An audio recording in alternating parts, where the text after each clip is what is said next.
And what of the photographs? What do they tell us? On 3 separate occasions, our office asked NASA's Public Relations Department for every single picture of an astronaut on the surface of the moon, just during the maiden voyage of Apollo 11.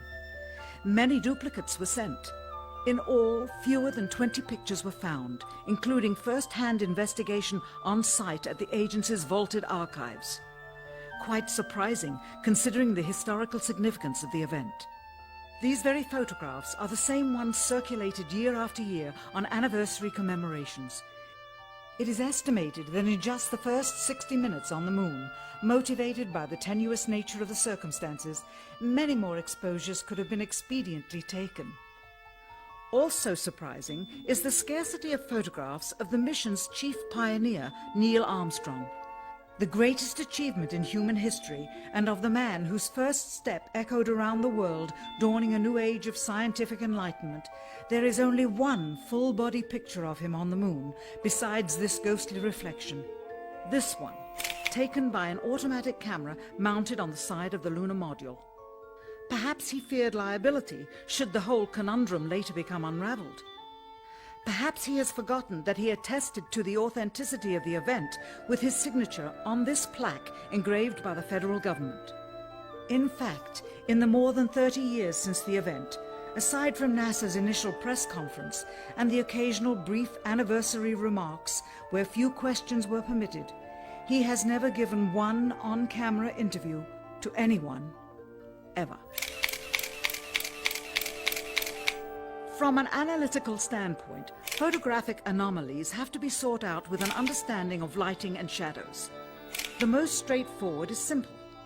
When objects are lit solely by the sun, as all the scenes on the moon were said to be, after all, lighting equipment was not only impractical, it was unnecessary in bright sunlight, then all shadows, regardless of the landscape, will run parallel with one another and never intersect, as shown by this example. In these seldom-seen photographs, obtained from a rarely used auxiliary NASA archival site, it is clear that these scenes were lit with artificial light. These shadows, which are cast at different angles, are evidence that a second light source is being used. In addition, the sun would not cause an isolated hotspot like this, only an artificial light would. Again, intersecting shadows and another hotspot. And again. And again. It is simply impossible for this picture to have been taken with sunlight on the moon. Here, the shadows are shown to be as black as pitch. And yet here, completely in a shadow, the astronaut is lit up like a Christmas tree. How can this be? Or this, on the shadow side of the lunar module. In this magnification of an Apollo photograph, a rock, very likely a papier-mâché prop because of the crease here, is categorized with the letter C. In later releases of the same picture, the letter is gone, probably airbrushed out. Here a crosshair, which was burned directly into the image from the film plate, and thus should always appear on top of the objects in the photograph, appears behind the object in this scene, clearly revealing a composite of 2 pictures into one.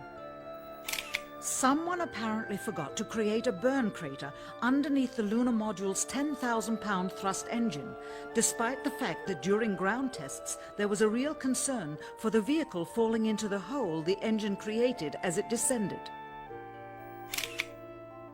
Here is a depiction based on the latest specifications and scientific data. In these enlargements, it looks as though the lunar module was simply placed there.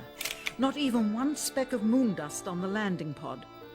As a result, all subsequent flights had to have the same discrepancy, which was explained away by the effect of no atmosphere. And what about stars? On the moon, with no atmosphere, they must have been quite a sight to behold.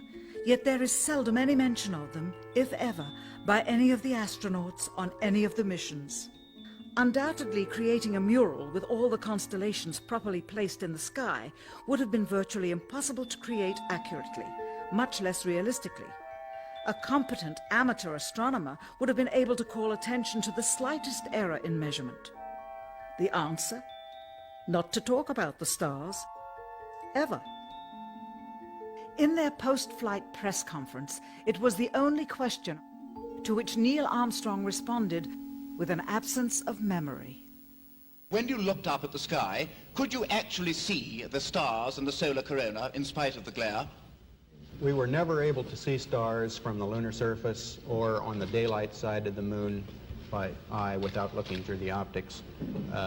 I don't recall during the period of time that we were photographing the solar corona what stars we could see. I don't remember seeing any. Years later, though, Michael Collins would remember seeing the elusive stars and wrote about them in Expeditions to the Moon. It seems his memory improved the older he got. Why don't stars appear in any of the photographs?